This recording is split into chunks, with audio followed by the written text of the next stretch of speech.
Est-ce que vous m'entendez bien? Oui, on vous entend bien. OK, parfait. Donc, moi, c'est Nathalie Desormeaux. Je suis neuropsychologue. J'ai travaillé dans le réseau quand même assez longtemps. Maintenant, je ne travaille plus dans le réseau. Donc, j'ai travaillé quand même longtemps en psychose adulte, à peu près 16 ans à l'hôpital Douglas.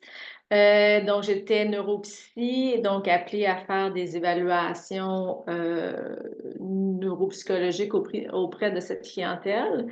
Donc, moi, je vais juste présenter. J'ai trop parlé la dernière fois, fait que je vais essayer d'écouter ça. Mais moi, je vais présenter, dans le fond, ben, pourquoi qu'on fait des évaluations neuropsy auprès de cette clientèle-là qui est quand même complexe. Donc, moi, ma clientèle, c'est ça, c'était jeune. Ben, c'était des adultes qui présentaient un trouble sévère, un trouble sévère et persistant. Donc, la plupart, ils étaient dans les troubles psychotiques. Mais c'est sûr qu'il y avait souvent une composante ou un enjeu de consommation chez mes plus jeunes, avec des fois des troubles concomitants là, qui étaient peut-être identifiés à l'enfance. Donc, on arrivait avec une clientèle qui avait beaucoup d'enjeux. Donc, l'importance d'évaluer le profil, pourquoi qu'on l'évalue et pourquoi que les équipes le demandaient finalement. La première chose que je dirais, c'est que qu'est-ce qui est important, c'est aussi de voir que dans les troubles psychotiques, il va y avoir des atteintes dans certaines fonctions. Donc, c'est sûr que il faut identifier dans le fond les atteintes sont où et c'est quoi la sévérité et c'est quoi la nature des atteintes qu'on peut évaluer chez quelqu'un qui a un trouble sévère persistant. Donc, la première chose qu'on va regarder beaucoup, c'est fonctions exécutives, que j'imagine que vous connaissez tous, c'est quoi. Mais fonctions exécutives, ben, c'est sûr que c'est fait référence à notre capacité de planifier, organiser nos tâches quotidiennes et autres. Également, notre capacité à prendre des décisions. Donc, est-ce qu'on est dans un mode plus impulsif? Est-ce qu'on est plus dans un mode de difficulté à faire des choix? Et tout l'impact dans le fonctionnement quotidien des fonctions exécutives, c'est sûr que ça a un impact important quand on essaie de euh, retourner notre client à l'extérieur puis choisir le meilleur endroit pour nos clients compte tenu, bon, ben, certaines difficultés qu'il peut rencontrer. Ensuite, ben, c'est mémoire de travail. Donc, est-ce que quand je donne des informations à mon client, est-ce qu'il s'en souvient ou s'en souvient pas? C'est un peu ça.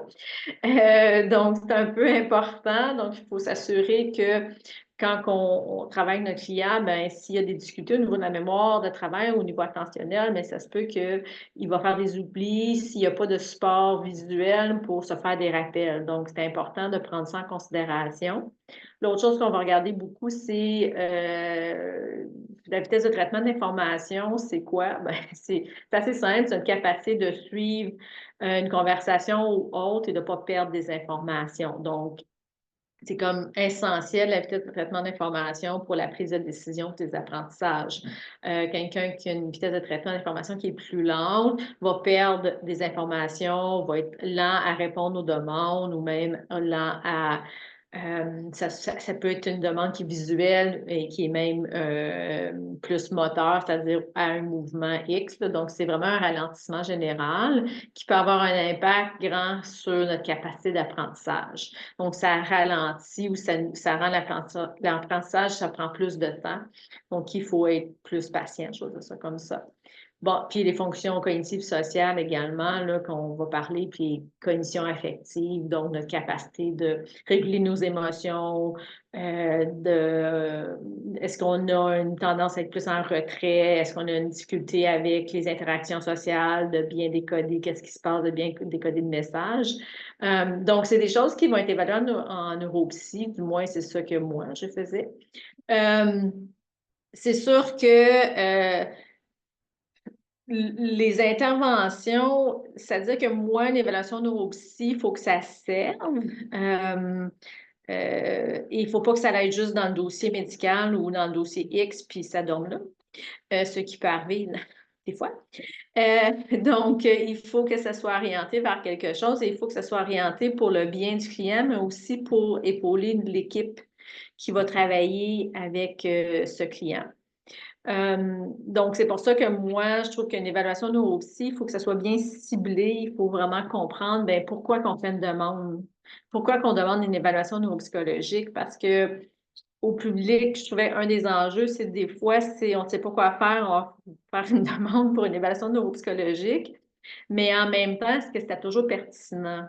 Est-ce que vraiment c'était pour être utile pour l'équipe et même pour le client? Parce que c'est sûr que oui, ça nous donne des informations, mais si on ne peut pas les utiliser pour optimiser, comme j'ai marqué, la qualité de vie ou autre chose, ben c'est un long rapport qui est intéressant à lire, mais finalement qui amène pas grand-chose, là. Donc, moi, c'est sûr que je m'assurais que, quand je faisais mes évaluations, que le motif soit clair pour tout le monde, pour que j'aie un client que je sais qu'on peut quand même prendre toute cette information-là pour aider toute l'équipe. Et de préparer peut-être, je ne sais pas, moi, l'hébergement qu'il va le recevoir, etc., pour mettre en place des stratégies pour l'accompagner s'il y avait des atteintes. Donc, c'est ça, c'est orienter le choix thérapeutique. En neuropsy, puis je sais que moi, quand j'étais au Douglas, il y avait quand même de la rééducation cognitive qui se faisait avec certains clients, c'est-à-dire que c'est des modèles informatiques pour travailler certaines fonctions cognitives pour les améliorer. Là. On voit qu'il y a une plasticité quand même dans le cerveau, mais c'est quand même des stratégies qui sont assez coûteuses, puis ça prend quand même une logistique quand même assez importante là, pour que ça fonctionne. Il faut que le client soit très, très assidu à ses rendez-vous parce que c'est la seule façon que ça fonctionne. Donc, des fois, c'est une bonne idée, mais est-ce que c'est dans le milieu où on se trouve possible? Des fois, c'est un petit peu plus ça l'enjeu. Et l'autre chose que moi, je pense, c'est plus de mettre en place des stratégies de compensation pour accompagner notre client. Je pense que c'est plus sur ça qu'on devrait miser, c'est mon opinion, là, mais peut-être si on peut faire la rééducation, tant mieux, mais si ce n'est pas possible, ben, comment qu'on met des stratégies en place là, pour compenser certaines difficultés. C'est pas toujours simple, mais en travaillant des fois avec des ergothérapeutes, si on a accès, ben, c'est sûr que ça peut, on peut arriver à quelque chose qui peut être intéressant. Les deux, la neuropsy et les ergos, je trouve que c'est un bon mix. Ça fonctionne bien pour essayer d'accompagner le client le plus possible. Aussi, ben, l'évaluation neuropsy, ça peut servir pour suivre l'évolution de la maladie, c'est-à-dire que dépendant du style de vie du client qu'on a devant soi, ben, c'est sûr que si on évalue, moi j'ai travaillé un petit peu avec les jeunes psychotiques. Donc, des fois, j'étais appelée à faire des évaluations neuropsy, premier épisode. Donc, c'est sûr que ça nous donnait quand même un canevas du fonctionnement du jeune. Puis, on pouvait toujours après voir bon, s'il y a une stabilisation, s'il y a une adhérence au traitement, si on a quand même des indications que tout se stabilise, bon, on peut faire une évaluation pour voir où on est rendu ou s'il y a une consommation qui s'installe, bien, c'est sûr que d'avoir un pré et un post, ça peut être intéressant pour adapter après ça nos interventions pour nos attentes. Prédire l'impact fonctionnel, ça c'est clair, puis estimer le niveau d'autonomie. Moi, je trouve que c'est très important de bien estimer le niveau d'autonomie de notre client. C'est-à-dire que des fois, avec des équipes, puis c'est pas malveillant, là, mais les attentes ou les objectifs étaient peut-être pas adaptés aux capacités du client. Puis des fois, ben, c'était toujours l'enjeu de mettre notre client en situation d'échec. C'est-à-dire que si nos attentes, nos objectifs sont trop, ils dépassent peut-être le niveau que le client peut atteindre, son potentiel X, ben, c'est sûr que pour ce client-là, on peut le mettre en situation d'échec et c'est sûr que ça a un impact très grand sur la motivation puis l'adhération, notre motivation à adhérer au plan. Moi, je pense que ça, c'est une chose qui était hyper importante quand je faisais des évaluations parce que des fois, on va surestimer et des fois, on va sous-estimer. Et les deux ont un impact. Quand on sous-estime aussi qu'est-ce que le client peut faire ou atteindre, c'est sûr que pour ce client-là, ça peut être un découragement. De même façon, si on surestime ou sous-estime, ça fait la même chose. Donc, il faut avoir un portrait quand même le plus clair du fonctionnement et comme organiser nos attentes en fonction de ça. Bon, le but, c'est d'optimiser la qualité de vie. C'est quelqu'un qui peut travailler. C'est quelqu'un qu'on pourrait de me faire de l'accompagner pour trouver un emploi, des trucs comme ça pour qu'il puisse mettre de l'avant son plein potentiel. Euh, bon, puis bon, c'est ça. C'est vraiment une meilleure compréhension du fonctionnement. C'est ça qu'on vise.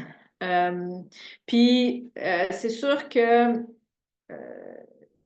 toute l'évaluation neuropsy, c'est sûr que qu'est-ce que des fois est important aussi, c'est de connaître les antécédents de notre client, parce que c'est sûr que dans les troubles psychotiques et dans d'autres troubles bipolaires, il y a quand même des atteintes cognitives qui sont connues. La plupart des articles, ils vont quand même les mettre en lumière.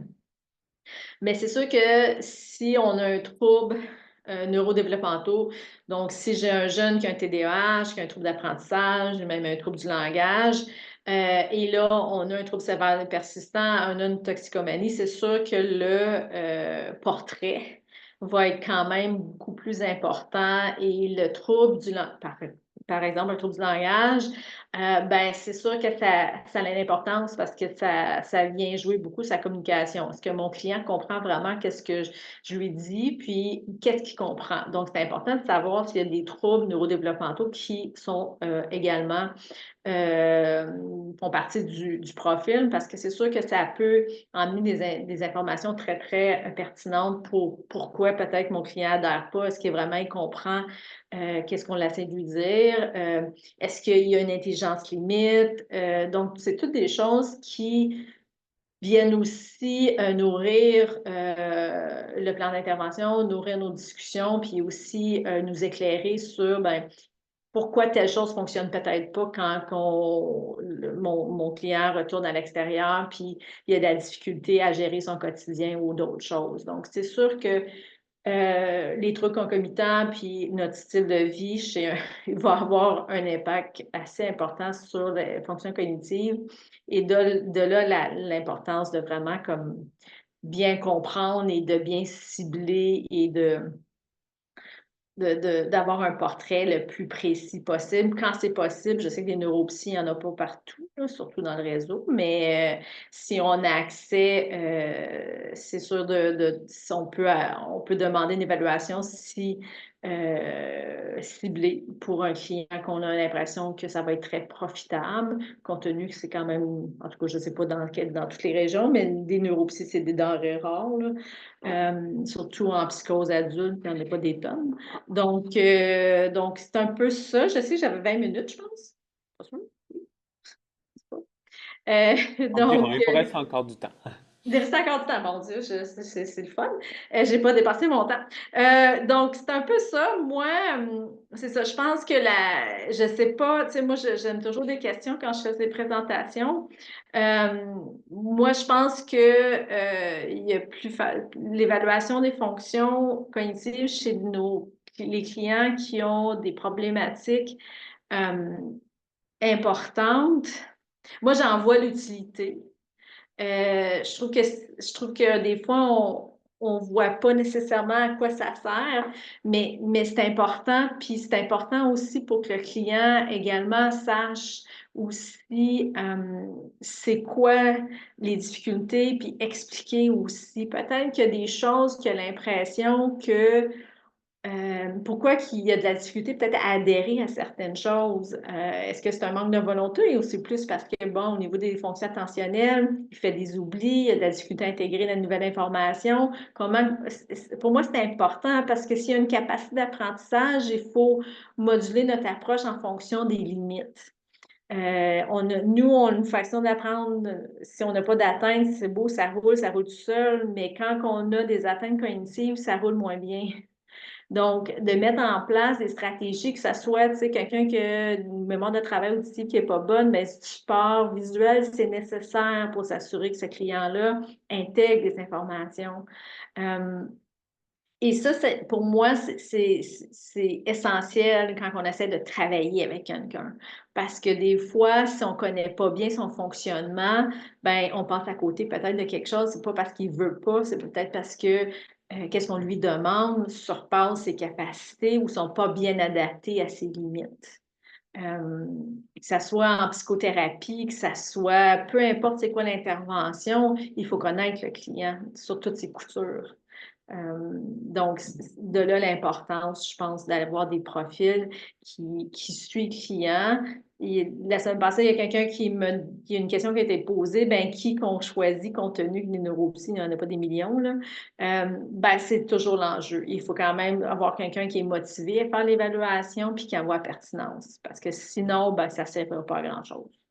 Il faut aussi que l'équipe qui réfère l'utilise. Ça m'est déjà arrivé que ça arrive dans un dossier, puis il n'y a pas grand-chose qui ne s'affaire pas, là. Mais à ce moment-là, ne demandez pas des évaluations neuropsy. Là, je veux dire, il faut quand même que ça aille, c'est un outil pour une équipe et je pense que ça fait partie des évaluations qu'on devrait faire si on a la possibilité de faire, que ce soit une évaluation psychiatrique, une évaluation des fonctions cognitives chez les troubles sévères persistants, c'est important. C'est très important. Je ne sais pas s'il y a des gens qui ont des questions.